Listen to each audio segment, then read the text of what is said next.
Class 7th geography के chapter number 3 का second long question आज हम करेंगे, जो कि explain the composition of atmosphere. ये क्वेश्चन है, यानी एटमॉस्फेयर किन किन चीज़ों से मिलकर बनी है इसके बारे में है। तो इसका आंसर आपको बुक के पेज नंबर 26 पे मिलेगा। सबसे पहले आपने एटमॉस्फेयर की डेफिनेशन लिखनी है। Atmosphere is surrounding our earth from all side in the form of a cover. Due to the gravitational force of Earth, atmosphere is attached to Earth from all sides.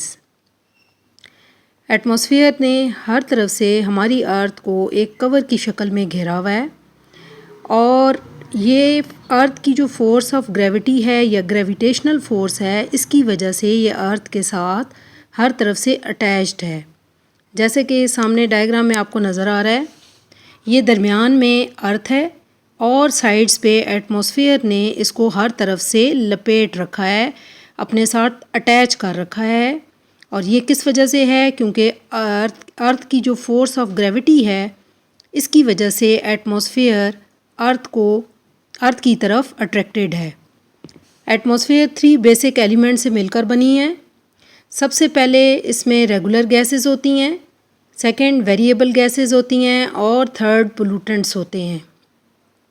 Atmosphere is composed of 3 basic elements. Number 1 regular gases, number 2 variable gases, and number 3 pollutants. These are mostly found in the lowest part of the atmosphere, और ये atmosphere के सबसे नीचे वाले हिस्से के अंदर मौजूद हैं। तो सबसे पहले हम इसका जो पहला कंपोनेंट या पहला जो एलिमेंट है वो रेगुलर गैसेस हैं, उनके बारे में पढ़ेंगे। रेगुलर गैसेस में नाइट्रोजन और ऑक्सीजन गैस शामिल है। Nitrogen and oxygen. Atmosphere is a combination of many gases. These gases are directly or indirectly necessary for the survival of atmosphere. Atmosphere कई गैसेस से मिलकर बनी है। ये गैसेस एटमॉस्फेयर के सर्वाइवल के लिए बहुत ज़्यादा डायरेक्टली या इनडायरेक्टली बहुत ज़्यादा अहमियत रखती हैं, और इन गैसेस में मेन 2 बड़ी गैसेस इंपॉर्टेंट हैं, एक नाइट्रोजन है और दूसरी ऑक्सीजन है। जो पूरी एटमॉस्फेयर का 99% है वो इन रेगुलर गैसेस पे बेस करता है, जिसमें से 78% नाइट्रोजन का पोर्शन है और 21% ऑक्सीजन का पोर्शन है। इस तरह दोनों को मिलाकर रेगुलर गैसेस का एटमॉस्फेयर के अंदर जो शेयर है वो 99% होता है। सेकंड जो इंग्रेडिएंट है एटमॉस्फेयर का या दूसरा एलिमेंट जो इसका है वो वेरिएबल गैसेस हैं। No one can deny the importance of variable gases in atmosphere. Variable gases include carbon dioxide, water vapours and ozone. कोई शख्स भी जो वेरिएबल गैसेस हैं एटमॉस्फेयर के अंदर, उनकी इम्पोर्टेंस से इनकार नहीं कर सकता। वेरिएबल गैसेस के अंदर कार्बन डाइऑक्साइड, वाटर वेपर्स और ओजोन शामिल है, यानी ये इन तीनों गैसेस पे बेस करती है। कार्बन डाइऑक्साइड, जैसे कि आप पढ़ चुके हो कि वो लाइफ के सर्वाइवल के लिए बहुत ज़रूरी होती है और ये हीट को एब्जॉर्ब करती है। पिछले क्वेश्चन में हमने ये पढ़ा था।